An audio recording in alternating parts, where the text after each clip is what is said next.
The inside. For clothes that Tristan lost at Bull. I want my MTV! Spider-Man and his amazing friend. May 1988. The Cold War is still raging, and in the pages of DC Comics, things are heating up. When Nemesis is captured by the Soviets, the Suicide Squad gears up for a high-stakes rescue mission, only to be shut down by Amanda Waller. But Rick Flag doesn't take orders lightly, and he's bringing the fight anyway, and it's all leading to an epic clash. Or is it? Because this issue does something that might just make you want to throw it across the room. We're breaking down Suicide Squad versus the Justice League International, number 13. The creative legends behind it, and why this issue might be one of the biggest bait and switches in comics history. Let's dive in.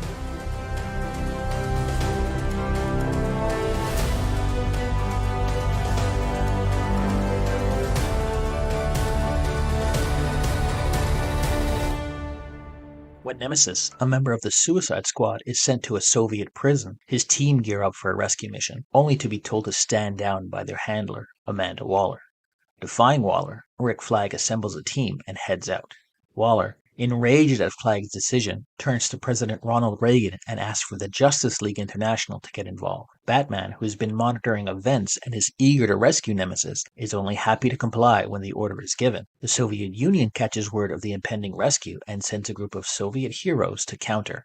When the JLI arrive at the prison, they find Nemesis motionless on the floor and are shocked to find the Suicide Squad ready for a fight. The story continues in Suicide Squad number 13. Keith Giffen was one of the writers of this story. Giffen was known for his work at DC's Legions of Superheroes and Justice League titles, as well as being the creator of Lobo, Rocket Raccoon, and Jaime Reyes, the second Blue Beetle. Working closely with Giffen was writer J.M. DeMatteis. DeMatteis succeeded Jerry Conway as writer of the Justice League of America. He used the pen name Michael Ellis on his first issue of the series. When that title was cancelled in the wake of the company-wide crossover Legends, DeMatteis stayed through its relaunch as Justice League International. The Giffen-DeMatteis team worked on Justice League for 5 years and closed out their run with the Breakdowns storyline in 1991 and 92. The two writers reunited in 2003 for the formerly known as the Justice League miniseries and its sequel, I Can't Believe It's Not the Justice League, published in JLA Classified. Inker Al Gordon was freelancing for DC at the time. 2 years later, Gordon began co-writing with Giffen and Tom and Mary Bierbaum for DC's revamped Legion of Superheroes. Gordon took over the complete writing and scripting chores for issues 21 through 24, while continuing to ink Giffen's work. Colorist Gene D'Angelo began his career with King Features Syndicate, working on such titles as The Phantom, Blondie, Flash Gordon, and Brick Bradford. After 23 years for King, he started work on numerous DC titles, such as Action Comics, Superman Family, and World's Finest Comics. Al Gordon and Steve Lealoa both worked on the cover of this issue. Lealoa's career began in 1975 with the early independent comic book Star Reach, drawing the 5-page story Wooden Ships on the Water. Letterer Bob Lapin has contributed to over 400 comic book issues, predominantly with DC. His notable works include lettering for such series as Justice League America, Justice League Europe, and Doom Patrol. Additionally, Lapin collaborated with Scott McCloud on the acclaimed graphic novel Understanding Comics. Editor Andrew Helfer is best known for his work at DC Comics, which he joined in 1981 and assisted Joe Orlando in the Special Projects Department. He later went on to create the Paradox Press imprint for DC. Dick Giordano was credited as executive editor on this issue. Having worked and left DC in the 1970s, editor-in-chief Jeanette Kahn brought Giordano back to DC in the 1980s, initially as editor of the Batman titles. Giordano was named the company's new managing editor in 1981 and promoted to vice president executive editor in 1983, a position he held until 1993. This was not the first nor the last time that Ronald Reagan made an appearance in DC Comics. From Action Comics to Batman, Peacemaker to Teen Titans, the former president has appeared in 80 different issues. In the DC universe, Reagan was targeted for assassination several times, but he was saved by different heroes, like Batman, Booster Gold, and the Justice Society of America. He was succeeded by George Bush. In the Watchmen universe, Reagan was replaced by Robert Redford. The overall comedic tone of Justice League International was writer Keith Giffen's idea, introducing new characterizations to old characters. Guy Gardner was now a loutish hothead, Booster Gold was greedier and more inept than he had been in Dan Jurgens' series, and Captain Marvel displayed a childlike personality. Did you know that the cover of this issue and its follow-up Suicide Squad number 13 are two perspectives of the same fight?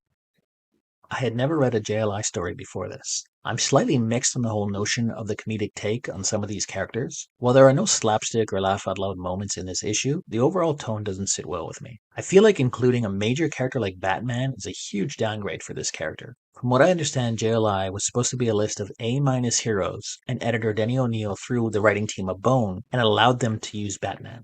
However, having him mix in with characters like Blue Beetle, Booster Gold, Guy Gardner, and Rocket Red seems odd to me. The premise is fine. I like the build-up and anticipation of seeing 2 and perhaps 3 superhero teams clash. However, and this is my major gripe about this issue, this fight does not happen. That awesome-looking melee that you see on the cover is only a preview of the next issue. This is a serious bait and switch. I want to see Flag throw down with Batman in this issue. Near mint issues of this comic were selling for as high as $83. The value has dipped recently. You can find mint copies for about $57. There was a copy selling on eBay for about $2. The top selling comics of each month in 1998 sold an estimated 845,000 issues. The year was dominated by Marvel and the X-Men, with 11 out of 12 months dominated by that publisher, with either X-Men, Excalibur, or Wolverine as the top seller. DC's only entry was March with Batman, The Killing Joke. At DC, the Batman surge was hitting its peak, with Batman titles in 6 out of the top 10 titles for the year. Only a series of number ones from Hellblazer, V for Vendetta, Action Comics, and Green Arrow outsold the Bat in 1988. The release of Warner Brothers' Batman movie in the summer of 1989 sealed the deal for Batmania for the next few years to come. Of the top 50 comics sold by DC in 1988, only 2 titles from May made the list: Batman number 419 and Action Comics number 600. The ads in this issue were a mix of bronze and modern day styles. My absolute favorites are the Atlas body ads, showcasing everything from a 5-foot Lamborghini poster to the Roomerang, the indoor boomerang. TSR was promoting their espionage role-playing game Top Secret, while Olympic Sales Club was turning every little boy and girl into multi-level marketers and getting them to sell their products for cash or prizes. Nintendo was promoting their game Zanuck, and there were 50th birthday Superman coins for sale, selling for $18.95 in 1988, or about $51 today. I've seen one recently sold at auction for $1,000.